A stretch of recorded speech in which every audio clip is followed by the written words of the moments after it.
The cruelest humiliation doesn't come with shouting. It comes wrapped in politeness. A smile. A sweetheart.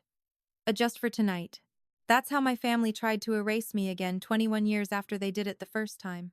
The call came on a Tuesday at 8:12 p.m. while I was still at my office, signing discharge paperwork and trying to ignore the ache in my wrists from a 14-hour shift. My mother's voice sounded rehearsed.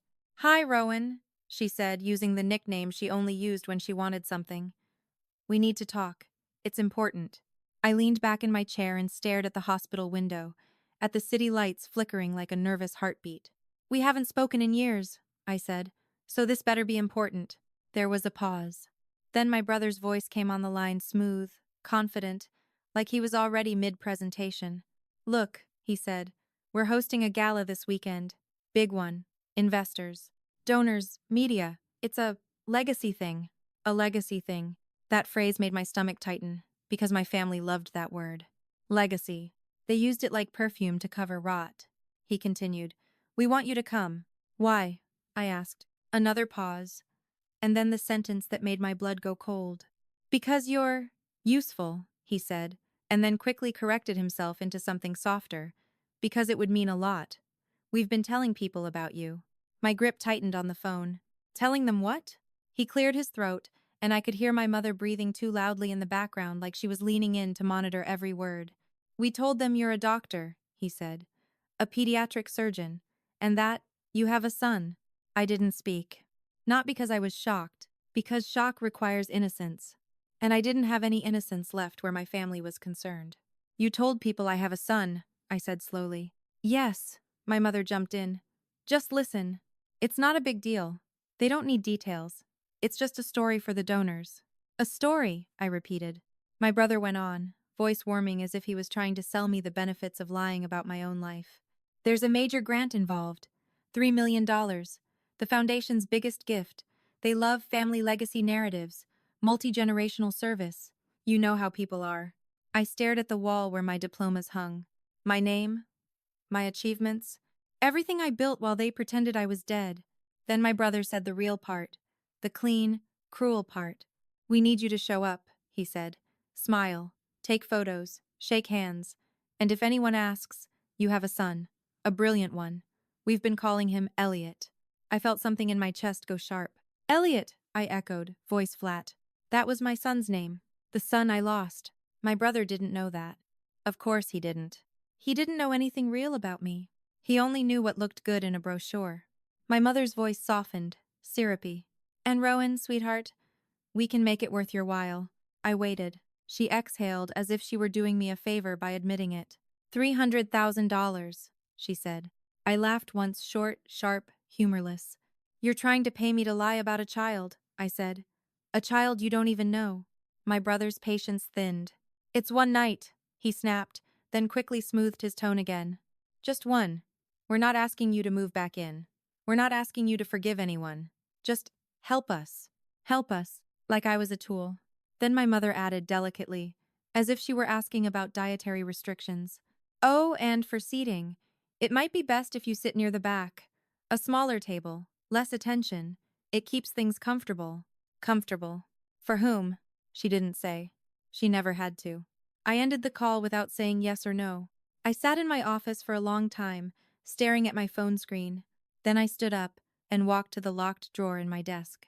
Inside was a small, worn envelope, creases softened by time. A prop I had never thrown away. A document my parents signed 21 years ago, the night they threw me out at 18 and declared me no longer family. I kept it the way some people keep ashes. Not because I wanted revenge. Because I wanted proof. I slid the document into my bag. Then I opened my laptop and typed one line into an email. Subject, Gala attendance. Body. I'll be there. Because here's what my family still didn't understand.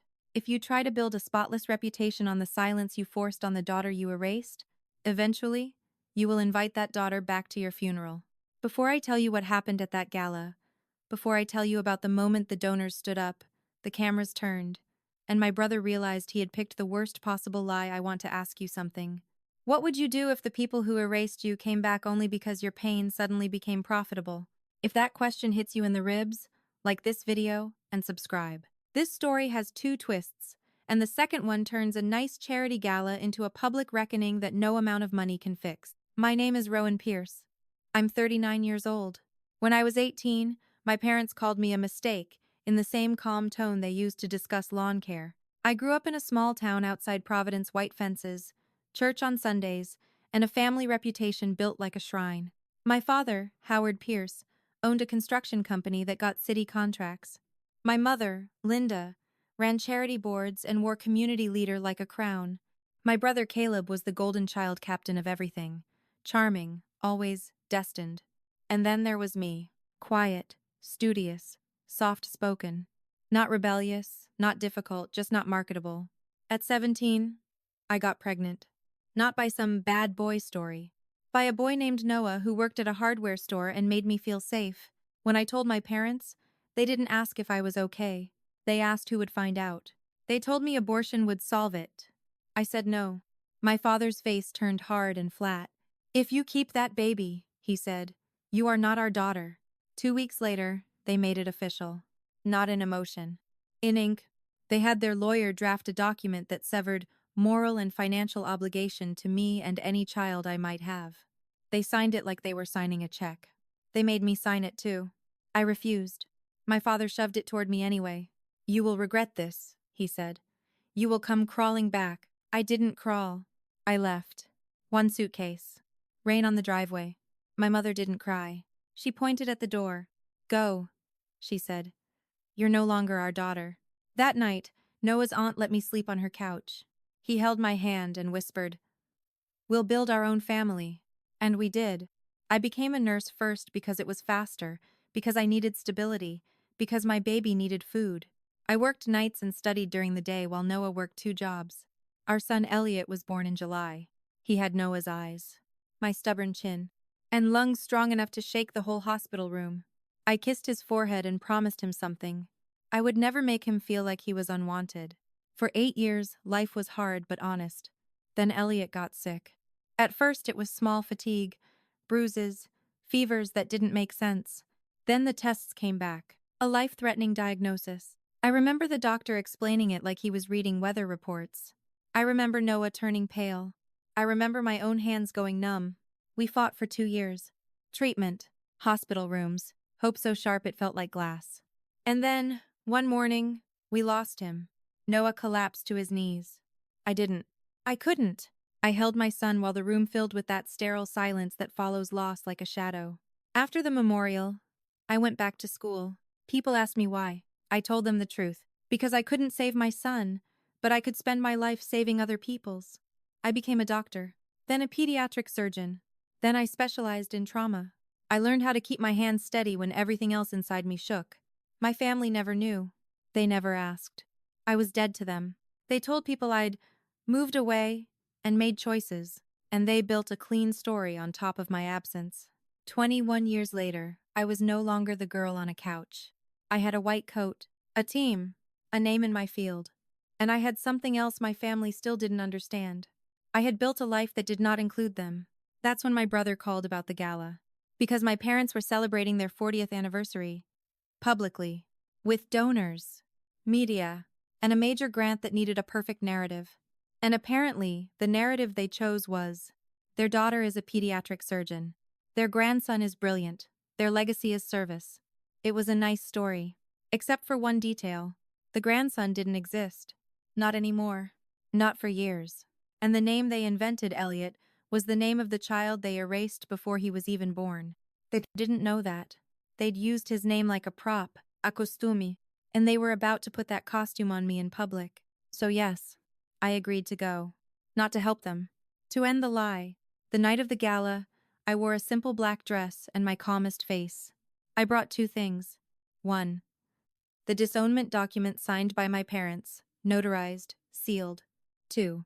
A small, framed photo, my only photo of Elliot, taken in the hospital when he was 6. He's smiling, bald from treatment, holding my finger like it's an anchor. That frame was my prop, because money can argue with accusations. Money cannot argue with a child's face. I arrived alone. No husband, no entourage, no drama.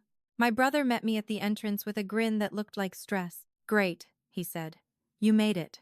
Then he leaned in and whispered like he was giving me stage directions. Remember, he said. No heavy details. Just say you have a son, you're proud, and you're grateful for your parents' support. I stared at him. My parents' support, I repeated. He didn't flinch. He believed his own version. My mother approached in a glittering dress and air-kissed my cheek like we were normal. Oh, sweetheart, she said. You look wonderful. Then she glanced at my hands. Is that a frame? She asked, too brightly. It's my son, I said. Her smile stiffened. Oh, perfect, she said quickly, not listening to the word my the way it mattered. She didn't ask his age. She didn't ask where he was. She didn't ask anything real. She only saw the prop and thought it served her story. They seated me where they wanted, near the back. A small table beside a service corridor. Quiet. Invisible. Comfortable. Then the speeches began. My father spoke about family values. My mother spoke about legacy. My brother spoke about continuing the name. And then he said the line that made the room applaud. And our grandson Elliot has inspired us all. Applause. Smiles. Phones raised. And in that moment, my grief turned cold. Not rage. Clarity. Because I realized they weren't just lying. They were profiting. If you've made it this far, type receipts in the comments. Because what happens next is exactly that: receipt so clean, so public, they turn a luxury gala into a courtroom without a judge's gavel. After the speeches, the donors began circulating. Handshakes, photos, laughter that sounded expensive. Then a man approached my table. Silver hair, tailored suit, a quiet authority that didn't need volume. My brother noticed him and practically lit up. Because this wasn't just any donor. This was Dr. Arthur Sloan, the chairman of the medical board that funded half the pediatric programs in the region. A man whose signature could open doors or close them permanently. My brother hurried over, smiling hard. Dr. Sloan, he beamed. Dr. Sloan nodded politely, then his eyes moved past my brother and landed on me. His face shifted. Recognition. He stepped closer. Dr. Pierce? He said, clear enough that the people nearby turned. I stood. Good evening, I said. His expression warmed with genuine respect. I didn't know you were affiliated with this foundation, he said. I watched you present at the Pediatric Trauma Conference last year. Your approach to hemorrhage control in children, brilliant. My brother's smile froze. My mother's eyes flicked between us like she was trying to solve a math problem too late. Dr. Sloan looked at my small table, then at the service corridor behind me, then back at me. Why are you seated back here? He asked. My brother laughed nervously. Oh, Rowan doesn't care, he said. She likes quiet. Dr. Sloan didn't smile. He looked at my brother the way surgeons look at infections, clinically, with concern. Then he said, calmly, interesting. Because if I had a surgeon like Dr. Pierce in my family, I would seat her where everyone could see her. Silence rippled. My brother's eyes darted to my mother for rescue. My mother stepped forward, bright voice ready. It's just seating logistics. I reached into my bag and pulled out the envelope. Sealed. Cream-colored. My father's foundation logo printed on the Gala stationery had been stamped on it earlier at check-in like they thought it was a gift. In a way it was. I held it up. Dr. Sloan, I said softly, before we talk about where I'm seated, you should know why I'm here. My brother's face tightened. Rowan, don't, he hissed. I looked at him. Calm. Then I said something I'd practiced for years in silence. You don't get to manage me anymore. I opened the envelope, pulled out the notarized disownment document. Dr. Sloan took it instinctively, reading the first line. His eyebrows rose, then tightened. Then he read it again. My father, noticing the shift in energy, approached quickly. What's going on? He demanded, smile still half on like he thought charisma could control reality. Dr. Sloan looked up. This document, he said evenly, states you sever all familial ties with your daughter. My father's mouth opened, closed. My mother's face went pale. That was private, she said weakly. I stepped forward. Not tonight, I said. Then I lifted the photo frame. The room around us had started to gather quietly, like people do when something real is happening and they can't look away. This, I said, holding up the photo, is Elliot. My mother smiled too fast. Oh, there he is, our grandson. I cut her off gently. No, I said. My son. The smile slipped. I continued, voice steady. You've been telling people you have a grandson named Elliot. You've been using him to raise money. To impress donors. I looked at Dr. Sloan. We lost my son 11 years ago, after a long illness. The silence that followed wasn't dramatic. It was devastating. Because grief has a gravity you can't fake, my brother whispered. I turned to him. You didn't know, I said. Because you never cared to know. You just needed a name that sounded good in a speech. My father's face turned red. You're trying to ruin us, he snapped. I smiled once. Not happy. Just accurate. You ruined me, I said. I'm just stopping you from profiting off it. Dr. Sloane's voice turned cold. Mr. Pierce, he said, did you know your daughter lost her child? My father's jaw worked. He didn't answer. Because the answer was too ugly. My mother's hands trembled. She tried to reach for the frame like touching it would make her look human. I stepped back. You don't get to touch him now, I said quietly. Not after you erased him on paper before he was born. Doctor. Sloane folded the document carefully. Then he said the sentence that ended the night. I'm withdrawing the grant. A collective inhale. My brother's face went slack. My father lurched forward. You can't, this is a misunderstanding. Dr. Sloane didn't raise his voice. He didn't need to. You built a public campaign on a child you never acknowledged, he said. That's not a misunderstanding. That's a moral failure. Then he turned to the nearest camera crew, because of course there was one, and said, for the record, this foundation will not receive a cent from my board. Phones were recording now. Whispers spread like fire. My mother's social armor cracked in real time. She tried to cry, but it looked like performance. Because real grief doesn't arrive on cue. If you're still here, comment no more silence. And share this with someone who needs permission to stop being the family's quiet one. Because the ending isn't loud, but it's final. The gala didn't end with screaming. It ended with people leaving, quietly. Donors slipping out like they didn't want their names near contamination. A board member stepping outside and never coming back. My father standing in the center of the room with his smile gone. Suddenly just an aging man in a suit. My brother staring at me like I had committed a crime.